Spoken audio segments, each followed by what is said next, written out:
2,000 years ago, while Rome ruled the Mediterranean and China flourished under the Han Dynasty, another great empire rose in Africa. Its kings minted gold coins, its merchants controlled global trade routes, its monuments rivaled those of Egypt. And yet today, most of the world has never heard its name. This is the story of the Kingdom of Aksum, one of the most powerful empires of the ancient world, that mysteriously disappeared. The Kingdom of Aksum emerged around the 1st century Common Era in what is now northern Ethiopia and Eritrea. It stood at a strategic crossroads between Africa, Arabia, and the Mediterranean world. This location placed Aksum directly along one of the most important trade corridors in human history, the Red Sea. Through the Red Sea flowed gold from Africa, spices from India, silk from China, and luxury goods bound for the Roman Empire. Aksum did not merely participate in this trade, it controlled it. Whoever controlled these routes controlled wealth, influence, and global power. In the 3rd century Common Era, the Persian prophet Mani described 4 great powers of the world: Rome, Persia, China, and Aksum.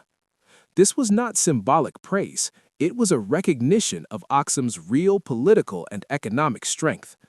Aksumite kings minted gold, silver, and bronze coins, a rare achievement in the ancient world. These coins carried royal portraits and inscriptions, projecting authority and legitimacy. Remarkably, Aksumite coins have been discovered as far away as India, proving the empire's global reach. The capital city of Aksum was filled with towering stone monuments known as stelae. Some stood over 20 meters tall, carved from single blocks of granite weighing more than 100 tons. These monuments marked royal tombs and symbolized the divine authority of Aksum's kings. In the 4th century Common Era, under King Ezana, Aksum adopted Christianity as its state religion. This made Aksum one of the first officially Christian nations in the world, even before the Roman Empire itself. And then, something strange happens. After the 7th century Common Era, historical records begin to fall silent. Coins stop appearing, foreign references disappear, trade routes shift away. The once powerful empire fades from written history. There is no ancient account describing the fall of Aksum, no great battle, no invasion narrative, no dramatic collapse.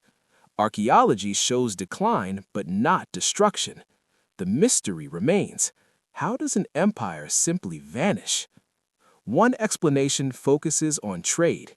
In the 7th century, the rise of Islamic caliphates reshaped the Red Sea world. New powers took control of ports and shipping lanes. Trade increasingly bypassed Aksum, cutting the empire off from its economic lifeline. Without access to global commerce, Aksum's wealth began to dry up. Gold stopped flowing, coinage ceased, political influence weakened. An empire built on trade may have collapsed when trade moved elsewhere. Another theory points to environmental collapse. Centuries of intensive farming led to deforestation and soil exhaustion. Rainfall patterns changed, crop yields declined. Cities that once thrived may have become unsustainable. In this view, Aksum was not conquered, it was slowly abandoned. Populations moved away from declining urban centers, seeking survival elsewhere. A third explanation suggests political transformation rather than collapse. As Aksum expanded, governing distant regions became difficult. Power shifted inland toward the Ethiopian highlands. Instead of one empire, several smaller kingdoms emerged.